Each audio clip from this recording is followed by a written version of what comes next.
Valras-Plage, dans le sud de la France. Jackie a sorti les marmites familiales pour un plat de fête, un plat de la mer. Ah, des encornets de Méditerranée farcis.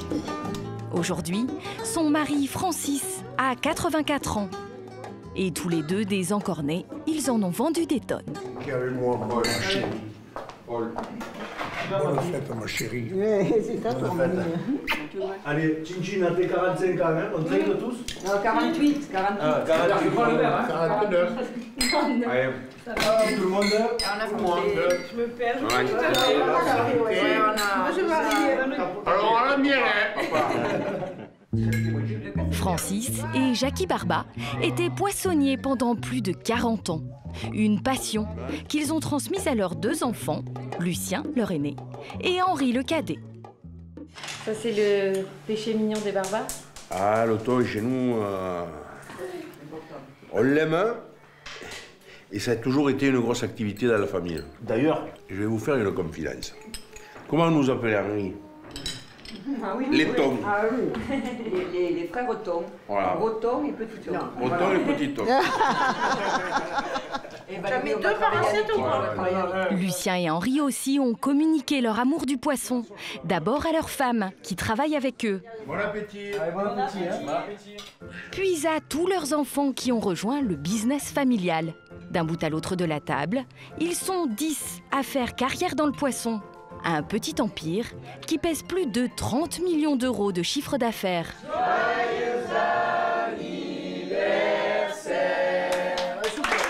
De la vente au détail à l'import-export, la famille compte plusieurs entreprises, si bien qu'entre cousins, on finit même par se revendre du poisson. Ben, mon frère, en fait, on fait la vente, on a certains clients et on a un client privilégié, c'est mon cousin. C'est notre cousin, voilà. Il nous négocie, hein. Ah oui. Aussi, hein. Toujours. Il n'y a pas de prix de famille. Il y a un prix famille, mais il le négocie quand même. En quelques générations, les Barbas sont devenus les rois du poisson.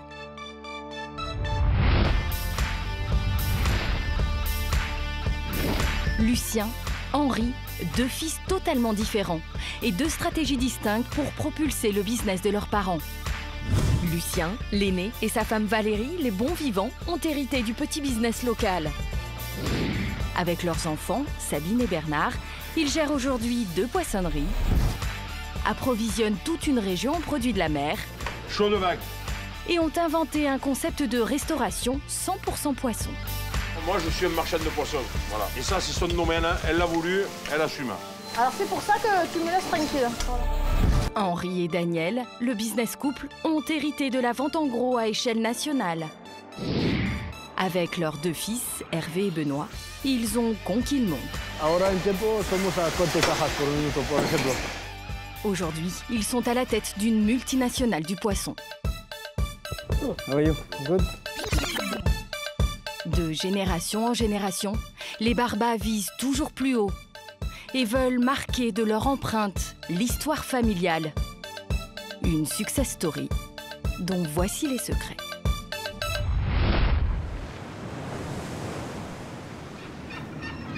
Et l'un de ces secrets, c'est de se fournir à la source. Port de Sète, en Méditerranée. Pour leur poissonnerie et différents restaurants de la région qu'ils approvisionnent, Lucien et son cadet Bernard viennent ici 3 à 4 fois par semaine acheter eux-mêmes leurs poissons. Ils dépensent parfois jusqu'à 3 000 € en quelques heures. Allez, bonjour. Dans cet amphithéâtre, une criée moderne. Les bacs de poissons défilent sur tapis roulant et ce miroir permet de voir la marchandise. Les acheteurs doivent se décider en moins d'1 seconde. Ils font monter les enchères avec leur boîtier. Pour avoir un coup d'avance sur leurs concurrents, père et fils ont leur petite méthode. Lucien laisse Bernard commencer les achats pour s'échapper en coulisses.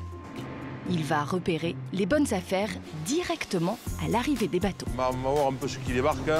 Les poulpes, bien travaillés, poulpes jolis. Le poulpe, il est vivant. Ça, c'est un bateau qui travaille propre.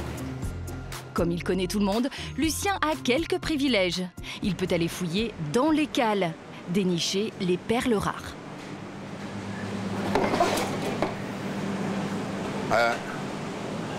Voilà, donc ça c'est le Saint-Pierre. Il n'y en a pas beaucoup ici, mais bon, lui il les a pêchés parce qu'il est allé dans les fonds qu'il faut. Dernière trouvaille, l'arrivage du produit le plus recherché, la langoustine. Ah! Contrairement à ses concurrents, Lucien va pouvoir tester la marchandise encore vivante. Roger, je te mets les bénéfices, hein? Vas-y, regarde-toi. Je ne peux pas l'empêcher. J'espère que je vais les avoir. Hein. Tu as fait les poulpes? Oui. Tu as fait les poulpes? Les plus belles pièces qu'il a repérées arrivent. Il va pouvoir réagir au quart de tour, d'abord avec les Saint-Pierre. Tiens, Saint-Pierre il est cher, hein, je l'ai vu quand même, je l'ai vu. 17,32 € le kilo, il les revendra entre 26 et 34 € le kilo. C'est bien, je vais essayer de faire ces langoustines. Hein. Joël, tu les auras pas ce soir les langoustines, hein. Tu n'auras pas le droit. Hein. Il n'y a que de la gueule. Joël et Lucien, cela fait 40 ans qu'ils se disputent du poisson, avec toujours autant de fraîcheur. Il va falloir... Et là où ils se battent, ouais, on est plusieurs là. En quelques secondes, le prix s'envole au-delà de 30 € le kilo. Voilà, 37 € c'est moi. Voilà, c'est le prix. Si vous ne mettez pas le prix, il n'y en a pas. Vous les vouliez les langoustines? Il n'y a plus rien que pour le faire chier. Ce jour-là, le fils et le père ont fait une bonne criée. 400 kilos de poisson pour une facture de 2300 €. Cela fait 12 ans que Lucien et Bernard travaillent ensemble. Mais depuis peu, le fiston s'affirme et affiche ouvertement ses ambitions. Valras-Plage, le quartier général des Barbats. Dans les années 90, Lucien a transformé ce vieil entrepôt familial en une belle poissonnerie avec vue sur mer, la plus grande du village. Sur l'étal à rallonge, une soixantaine de variétés. L'été, avec les milliers de touristes, il peut se vendre ici jusqu'à 1 tonne de poissons par jour. Combien j'en mets? Comme ça? La plupart du temps, c'est Bernard, le fils, qui gère l'affaire. Mais Lucien, son père, n'est jamais très loin. Bonne journée. Bernard, c'est pas difficile de travailler avec papa dans les pattes? Un peu des fois. Bon, il est gentil quand même. Vous ne préférez pas nettoyer? Taquiner ainsi son patron, inimaginable dans une entreprise classique. Mais en famille, les règles sont différentes, même quand il s'agit de parler carrière et promotion. Je l'ai quand même nommé dans la société. Qu'est-ce que le statut de cadre. Voilà. Vous visez quoi? 2 mètres d'or. De me mettre dehors? C'est pas facile, hein. Alors. Et Lucien en sait quelque chose. Lui-même n'a pas encore réussi à mettre ses parents dehors. Il est toujours sous contrôle. Et pour cause, son père et sa mère habitent juste au-dessus de la poissonnerie. Bon, allez, je descends, hein. Tu as besoin de rien alors, hein? Non. Allez. Et il ne se passe pas un jour sans que Jackie, 79 ans, vienne faire sa ronde. Tu as vu, Lucien, que c'est vide là? Qu'est-ce qu'il y a? Attention. Le général est là. Bonjour. Ça va? Qu'est-ce qu'il y a? Et on vient de le finir, les anchois. Ah, bon. Alors là, elle a fini les anchois, il fallait qu'elle mette autre chose. On va le faire, on va le faire, ne t'inquiète pas. Ah. On va le faire. À 60 ans, il va encore m'engueuler. 60 ans, j'ai pas 60 ans, mais bon, bientôt, elle est toujours là. C'est super, ça. Voilà. L'étal, tout un art que Jackie maîtrise à la perfection. Il faut boucher les trous et, comme dans un tableau, bien assortir toutes les couleurs. Vous voyez, on a mis le rouge, les sols qui sont foncés, donc on a mis les filets clairs à côté. Tu n'as pas mis, j'ai mis. Oh, quand même, tu vas faire croire que tu as J'ai dit on a mis. On a mis, non, nous on a mis avec Roseline. On a mis, dis, moi je pourrais le mettre, hein, ne crois pas, hein. Et Jackie n'est pas la première artiste de la famille, car chez les Barbats, le poisson, c'est une histoire vieille de près d'1 siècle. Lucien nous emmène à Béziers, en plein centre de la ville, là où tout a commencé. Sur ce marché, la famille est connue de très longue date. Allez, bonjour. Bonjour. Ça va? Allez, bonjour. Cela fait 5 générations que les Barbas s'installent ici tous les vendredis. Bon, ça va. Vous avez un joli étal. La vendeuse, Lucien la connaît très bien. Hein, mademoiselle? Tu viens pas faire un bisou à ton père? Sabine, son aînée, travaille sur le marché depuis ses 15 ans, dans les pas de ses ancêtres.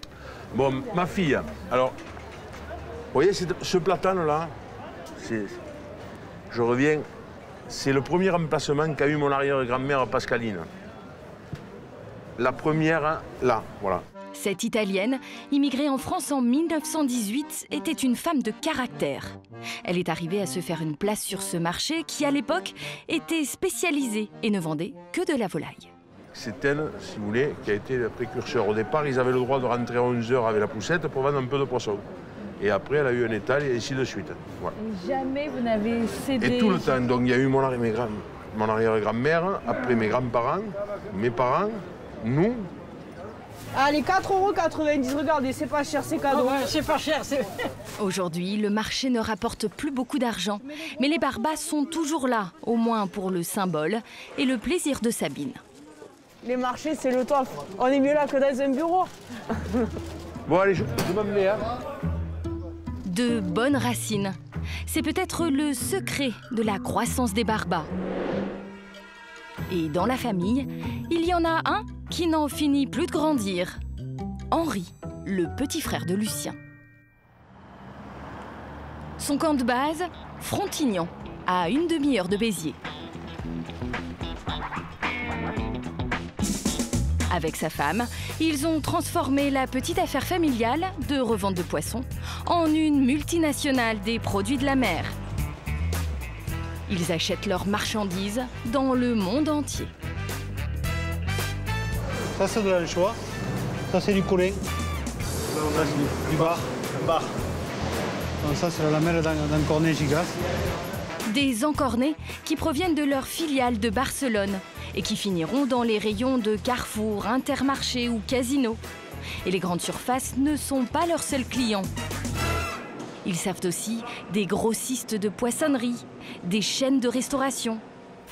Chaque jour, ils expédient jusqu'à 50 tonnes de poissons, en France et en Europe. De quoi nourrir 300 000 personnes.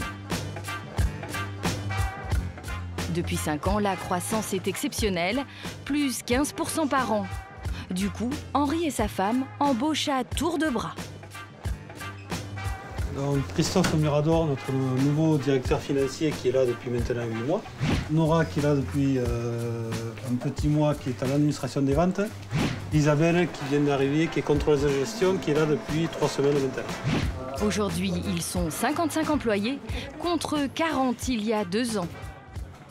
Mais cette réussite est due aussi en grande partie à 2 recrues historiques, les fils de Daniel et Henri. Hervé et Benoît, la trentaine, hyper corporate, portent chacun au poignet le logo de la société qui les a vus grandir. Pendant les vacances scolaires, ils venaient déjà donner un coup de main dans l'entreprise, à la manutention, ils déchargeaient des camions de thon, enfin bon, ils sont passés par toutes les étapes. Et très vite, ils sont accros, de plus en plus impliqués. Pourtant, leurs parents ne les encouragent pas à venir travailler avec eux. Ils tentent même de les en dissuader. Je plaisantais, je leur disais, mais un jour peut-être il n'y aura plus de poissons dans la mer. Alors vous n'êtes pas sûr de faire le travail de papa et maman, donc il faut faire des études. Hervé, l'aîné, se lance après le bac dans une école de commerce. Mais les études, ce n'est pas son truc, alors il abandonne en cours de route. J'avais hâte de venir travailler.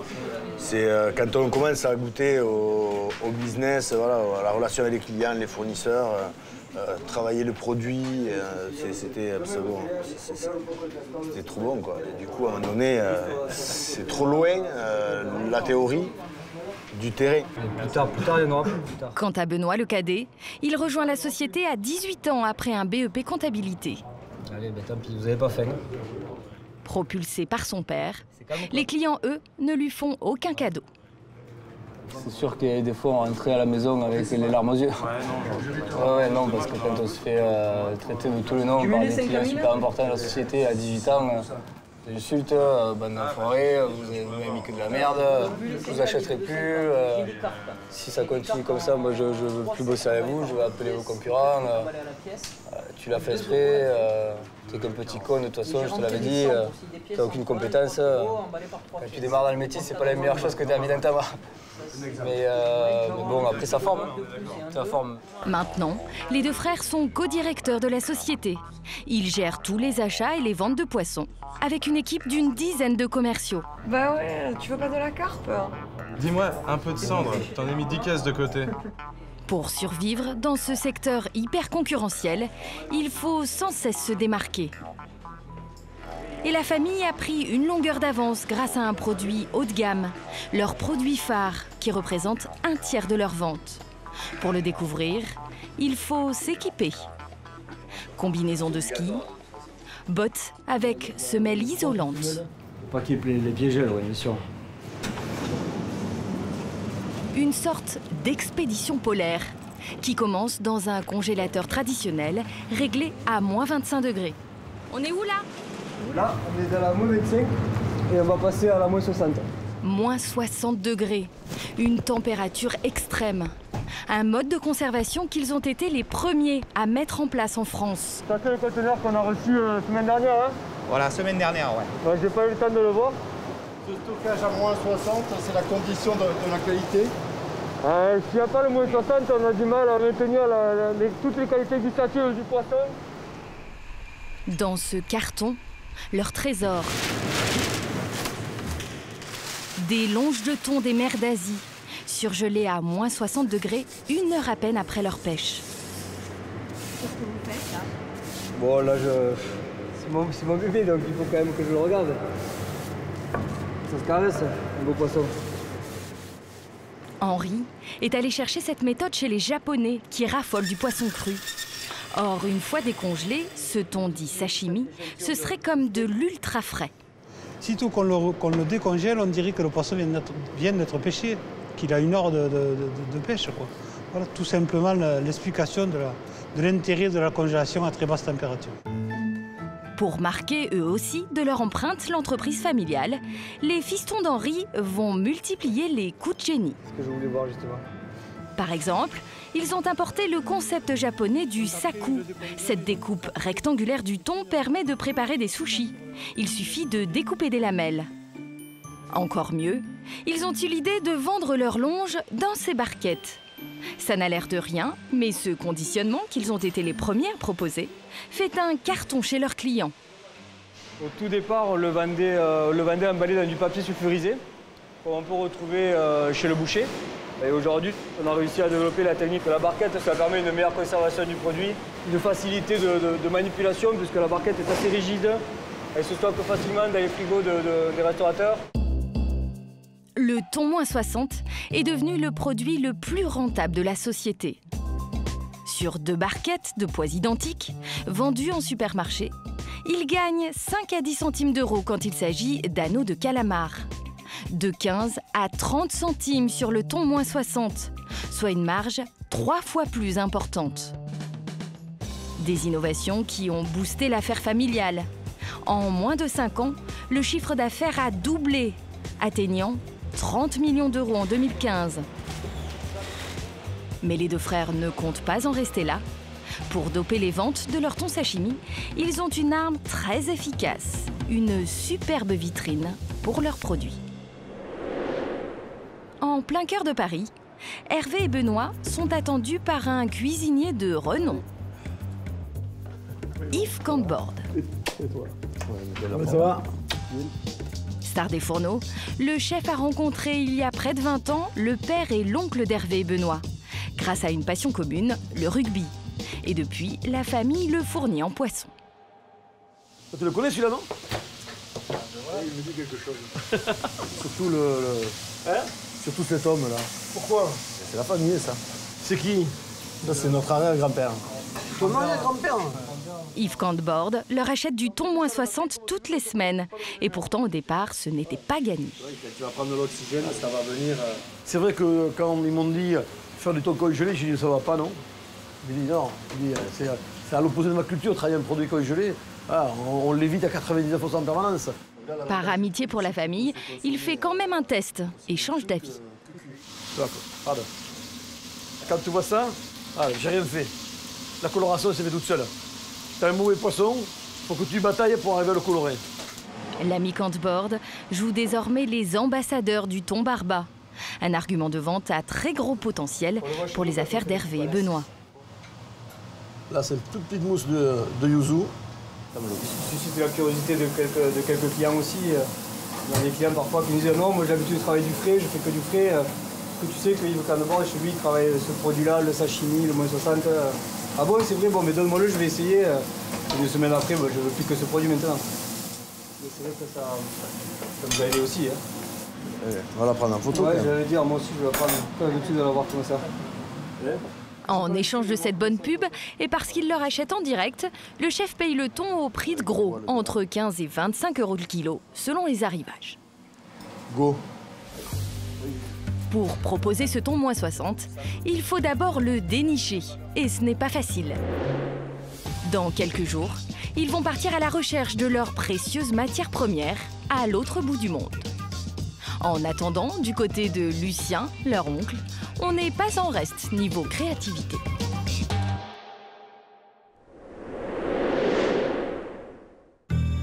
Il rêvait d'une immense poissonnerie, sa femme d'une brasserie.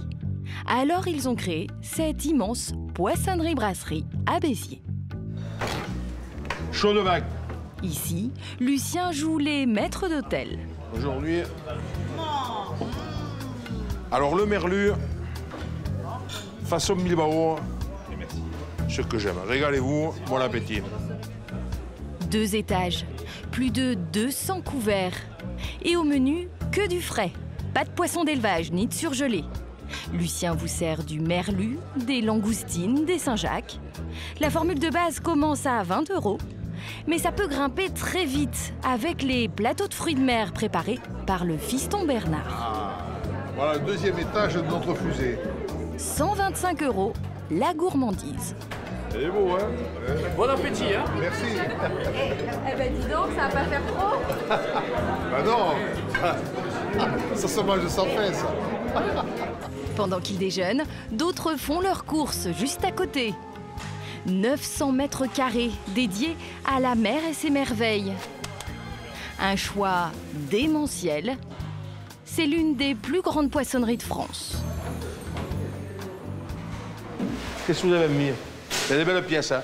Et la bonne idée, c'est que l'on peut acheter son poisson et le déguster sur place. Dites à ma femme, un croûte de sel pour la table de Monsieur Pagès, à Moyer. Tout ce concept de poissonnerie-brasserie a été imaginé par l'associé préféré de Lucien, sa femme Valérie. Alors formule avec ensuite 2 merlus. C'est un retour aux sources pour cette fille de restaurateur. À 18 ans, Valérie, cuisinière, plaque tout par amour pour Lucien et devient poissonnière, allant même contre l'avis de son père. Mon père, pendant au moins 1 an, il venait chercher son poisson au Halin. Il venait pas me voir à détail tellement ça lui faisait mal au cœur de me vendre du poisson. Parce que lui, il avait l'espoir que je reprenne plutôt le restaurant. La brasserie, c'est donc un peu sa revanche. Et cette cuisine, son territoire. Et voilà. La table 8, il y a eu la commande là de la 8. C'est les Allemands, les habitués là. Mais t'as pas besoin de crier, hein, je t'entends, hein, je suis pas sourde. Hein, oh. C'est aussi ça, travailler en famille. Des rapports sans filtre. Le coup de feu là? Un petit peu. Comment vous répartissez les rôles là ici? Mais moi je suis devant, je suis tranquille dans la salle. Et la cuisine, je la laisse. Vous savez, je vais vous faire une confidence tout à l'heure. La cuisine, c'est elle qui l'a voulu, la cuisine. C'est elle la chef, c'est elle la patronne, c'est elle qui commande. Et moi je reste devant, tranquille. Vous la vouliez pas la cuisine? Moi, non, moi je suis un marchand de poissons. Voilà. Donc je me suis recyclé un petit peu dans le service. Voilà, je reste dans la salle. Et ça, c'est son domaine. Elle l'a voulu, elle assume. Mais bon, depuis le temps, elle assume très bien. Alors c'est pour ça que tu me laisses tranquille. Voilà. Aujourd'hui, l'affaire de Béziers est rentable. Elle représente 2/3 du chiffre d'affaires du couple, soit près de 2 millions d'euros par an. Portez quelque chose pour patienter. Mais quand ils l'ont créé en 2004, c'était une énorme prise de risque. Valérie et Lucien avaient emprunté à la banque plus d'1,5 million d'euros. Quand j'ai dit que qu'on faisait une poissonnerie comme ça, si grande, tout ça, on m'a dit t'es fou. Et je pense que le résultat est là et on a réussi. Et en même temps, c'est rentable. C'est rentable, oui, bien sûr que c'est rentable. Personne ne travaille pour rien. Hein. Vous savez, chez Barba, il faut gagner de l'argent, sinon ça ne va pas. Ça va, vous êtes régalés? Allez. Faire de l'argent, une règle que l'on apprend très jeune chez les Barba. Pour prétendre à la succession de son père à la tête de l'entreprise, Bernard doit sans cesse faire ses preuves. Il y a 2 ans, le fils de Lucien a ainsi proposé une révolution numérique. Envoyer des mails et des textos pour appâter les clients lors de super promotions. Sur la dernière, regarde-moi la dernière promotion qu'on a fait. Pour réussir son coup, il a même planché pendant ses vacances, en épluchant tous les carnets de commandes des clients de leur poissonnerie. Ces 10 jours, je m'embêtais, j'ai pris tous les cahiers, j'ai récupéré les numéros de téléphone. On a commencé, il y avait 150 numéros. Et puis en 2 ans, on est arrivé presque à 2000. 2000 numéros de téléphone, mail, ouais. C'est énorme. Ça commence à être pas mal. Oui. Demain, à la fin de la saison de la coquille Saint-Jacques, 18 € les 3 kilos. Au départ, son père ne voulait pas en entendre parler. Mais imposer à son patron une idée à laquelle il ne croit pas, eh bien dans une entreprise familiale, c'est plus facile. Vous savez, il n'y a que les cons qui ne changent pas d'avis. Et au début, c'est vrai, j'étais un peu sceptique. Mais bon, comme je laisse faire aussi, je lui donne des pouvoirs, j'ai dit, bon, et puis aujourd'hui, c'est un succès. Et aujourd'hui, je m'aperçois que c'est les clients qui rentrent, et moi, je ne le reçois pas, le texto. Et si vous n'écrivez pas, vous ne pouvez pas le recevoir. Et maintenant, voilà. Et ça prend encore, c'est incroyable, c'est incroyable. Lucien, très fier, en deviendrait presque geek. À chacune des promos de son fils, les clients affluent et le chiffre d'affaires augmente de 30%. Par exemple, ce jour-là, sur la coquille Saint-Jacques, 6 € le kilo au lieu de 13. Les stocks disparaissent à vue d'œil. Vu comme c'est parti là, je pense qu'il risque d'y avoir des déçus cet après-midi. Dans la famille, Bernard n'est pas le seul à devoir faire ses preuves. À des milliers de kilomètres des terres Barba, son cousin germain, Benoît, joue très gros. Busan, en Corée du Sud, la 2e ville du pays après Séoul. Busan est réputé pour ses plages prises d'assaut durant l'été et surtout pour son port, l'un des plus grands du monde. Le pays est aussi réputé pour sa pêche et plus particulièrement sa pêche au thon. La Corée est un des premiers producteurs de thon dans le monde. Ses principaux clients viennent du Japon, mais depuis quelques années, des Français viennent s'approvisionner ici. Comme tous les ans, la famille Barba fait le voyage pour rencontrer ses fournisseurs. Et cette année, la pression est sur les épaules de Benoît, le fils cadet d'Henri. C'est la première fois qu'il part tout seul, sans papa, pour négocier avec les Coréens. Il ne faut pas se tromper, ouais, c'est sûr. Après, je ne vais pas dire que j'ai toujours fait ça, mais j'ai souvent eu... notre père, on a eu la chance avec mon frère d'avoir toujours été poussé par notre père à prendre des responsabilités, que le veuille ou non parfois. Benoît reste 4 jours sur place, juste le temps de rencontrer ses 2 fournisseurs de thon et de négocier les approvisionnements pour toute l'année 2016. Ça va bien se passer. Bonjour. Il veut acheter près de 800 tonnes de thon pour une enveloppe globale qui peut atteindre les 12 millions d'euros. Bonjour. Vous allez bien? Good. Alors, quand il arrive, il impose comme il peut les coutumes françaises. Bonjour. Tu veux boire quelque chose? Un café. En Corée, on fait la bise comme ça? Je sais pas en Corée, mais en tout cas, nous, oui. Qu'est-ce qu'il a dit? Il me demande si c'est une habitude en Corée de se faire la bise. Non, pas vraiment. Ah, non? Thank you. La famille Barba vient ici une fois par an, principalement pour entretenir les bonnes relations avec Jimmy, le patron. Car l'activité principale de son entreprise, c'est la production des fameux thons -60. Ils arrivent surgelés directement dans l'entrepôt. D'abord, on coupe la tête du poisson à la scie en 3 quartiers. Puis on le coupe en 2. Puis en 4. Ensuite, on enlève l'arête centrale et la peau. À la fin du travail d'affinage, ces longes de thon peuvent peser jusqu'à 10 kg. Benoît connaît très bien ce processus, mais à chaque fois, il vient contrôler les méthodes de travail.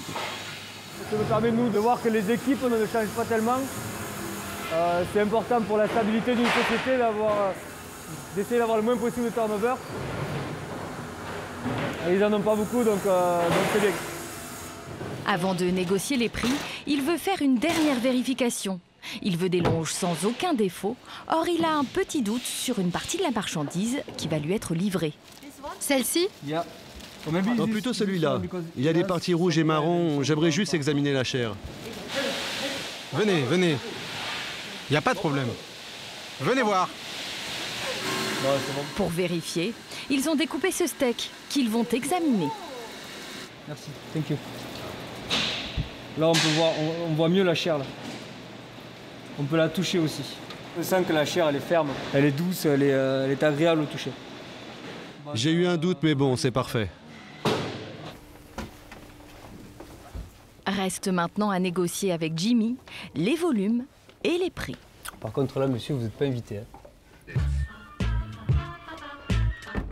Le problème pour Benoît, c'est que le thon se fait rare en ce moment et 80% de la production est réservée pour le marché japonais. Alors aujourd'hui, il ne peut acheter qu'une petite quantité qui va lui permettre de tenir uniquement jusqu'à mai. 22 tonnes, soit 20 fois moins que prévu, pour un total d'environ 330 000 €. Mais il va continuer son shopping avec son deuxième fournisseur coréen. Et justement, c'est lui qui vient le chercher. Et ça n'a pas l'air de déranger Jimmy. Contrairement à la France, en Corée, les rapports entre concurrents sont très cordiaux. How are you? Yeah.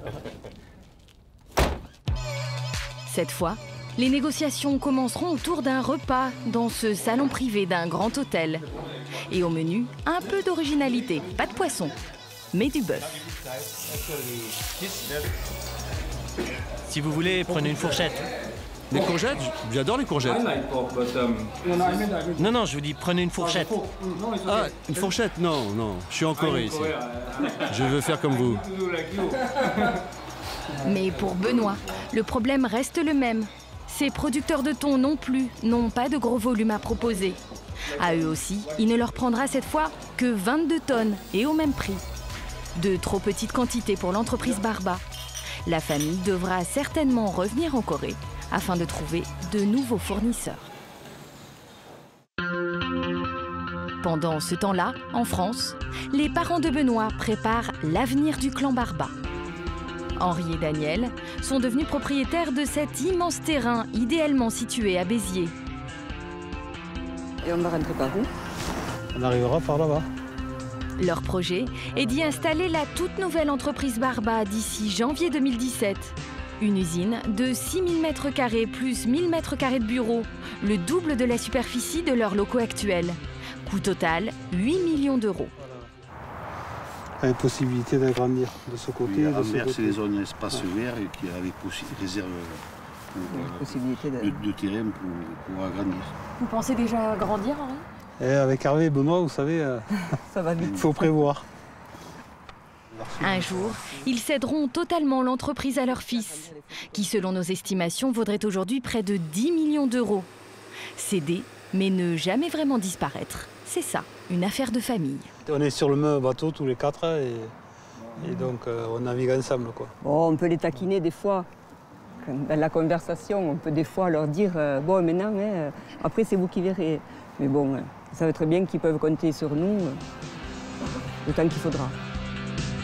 Voilà tout le secret de la réussite du clan Barba. Une famille unie dans le business comme en privé. Et ils ne sont pas prêts de s'arrêter. La 6e génération de poissonniers est déjà sur le pont.